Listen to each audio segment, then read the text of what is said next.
শুভ দর্শক, আসসালামু আলাইকুম। এই মুহূর্তে আমি দাঁড়িয়ে আছি, আপনারা হয়তো সবাই দেখে বুঝতে পারছেন। এই মুহূর্তে আমি আছি ধানমন্ডি 32 নম্বরে। সো আপনারা হয়তো অবশ্যই পত্রিকা এবং গণমাধ্যমের কল্যাণে জানতে পেরেছেন যে এই কয়েকদিনে হচ্ছে যে ধানমন্ডি 32 নম্বরের অবস্থাটা কি। তো এখানে যেটা হয়েছে যে শেখ হাসিনার যে বক্তব্য গণমাধ্যমে, সোশ্যাল মিডিয়া এবং ছাত্রদের উদ্দেশ্যে বক্তব্য দেওয়ার শুরুতেই ছাত্র জনতা তার বাসায় হামলা করে এবং ভাঙচুর শুরু করে। তো আমরা এখানে আজকে তৃতীয় দিন, অর্থাৎ আজ শুক্রবার। আজকেও যে অবস্থা দেখতে পাচ্ছি যে এখানে প্রচুর লোকজনের ভিড় এবং উৎসুক জনতা, এবং অনেকে দেখা যাচ্ছে যে ছোট ছোট টুকাই জাতীয় লোক, তারা বিভিন্ন রড, তারপরে বিভিন্ন মানুষ যে যা পারছে আর কি এখান থেকে নিয়ে যাচ্ছে। আর এখানকার যে সর্বশেষ অবস্থা সেটা আমি আপনাদেরকে ভিডিওর মাধ্যমে যতটুকু সম্ভব আর কি দেখানোর চেষ্টা করছি। তো এখন আমার সাথেই দেখতে থাকুন।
আমি জেলও কেটেছি,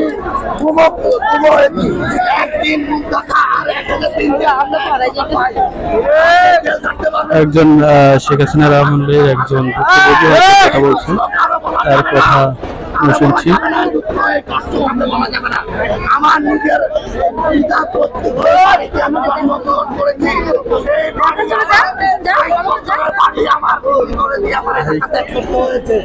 সেই দুঃখের কথা কাকে বলবো, কিভাবে বলবো?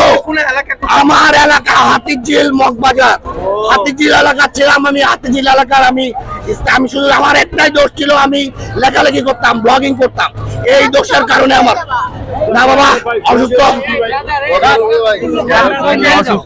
আমরা শুনছিলাম একজন শেখ হাসিনার আমলে তিনি দাবি করছেন তিনি গুম হয়েছিলেন, তার উপরে নির্যাতন অত্যাচার করা হয়েছিল, তিনি বক্তব্য রাখছিলেন।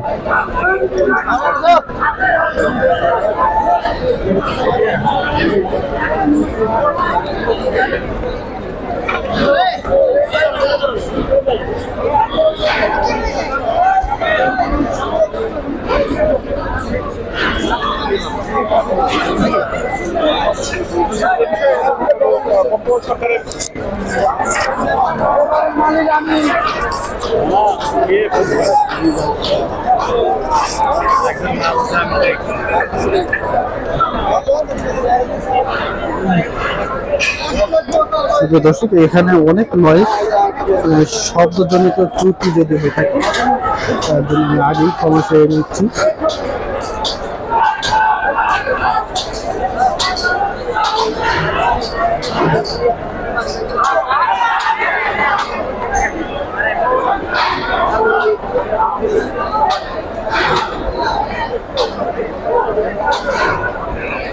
এই মুহূর্তে এখানে যে বেশিরভাগই লোকই উৎসুক জনতা, কেউ ভিডিও করছে, ছবি তুলতেছে।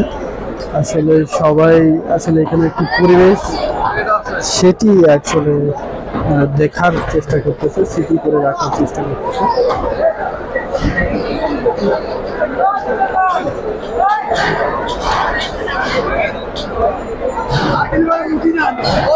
পাশে আরেকটি বিল্ডিং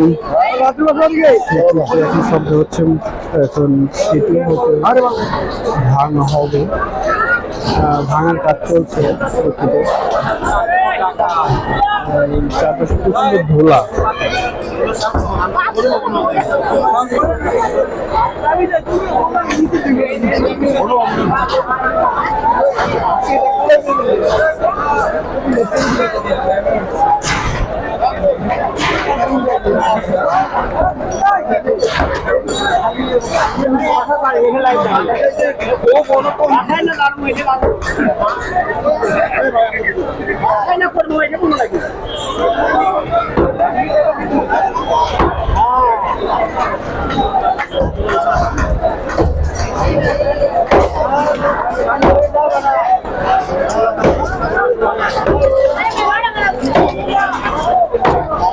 একজন লোক তিনি নিজের দিকে আসলে দরজাটি খুলে নেওয়ার চেষ্টা করতে জানালা।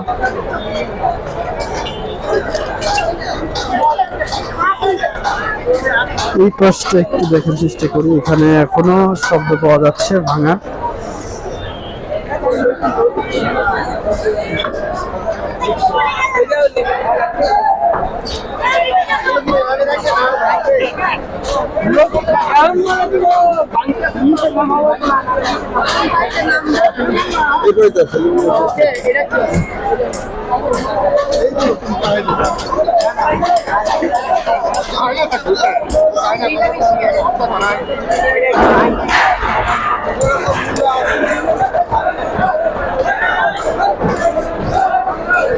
আর একজন সৈনিককে দেখতে পাচ্ছি, তিনি আসলে রডগুলো নিয়ে যাচ্ছেন।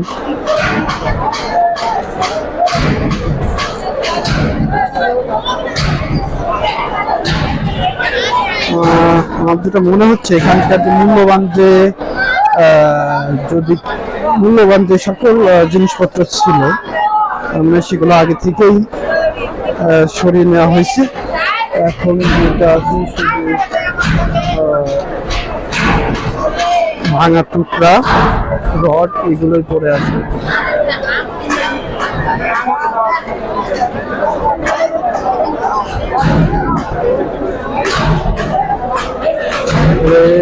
যে লোক আছে এখান থেকে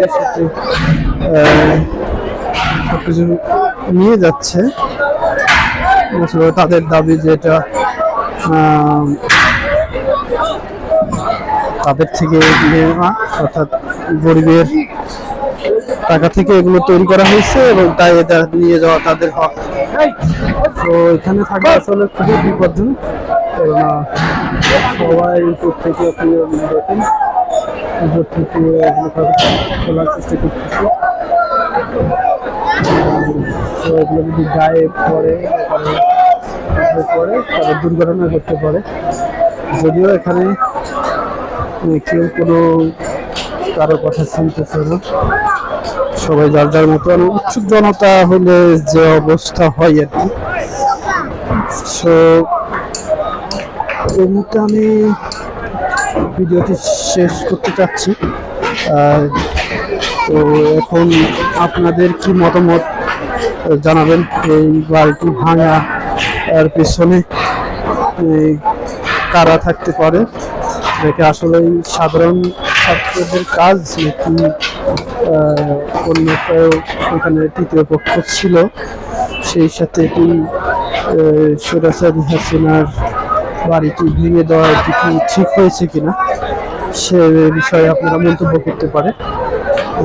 আমি একজন সাধারণ নাগরিক হিসেবে এটি ভিডিও করে আপনাদের যারা বিভিন্ন দেশ জায়গায় আছেন দেখার সুযোগ পাচ্ছেন না তাদের জন্য ভিডিওটি করা আসলে। সবাই ভালো থাকবেন, সুস্থ থাকবেন, সাবধানে থাকবেন। আল্লাহ হাফেজ।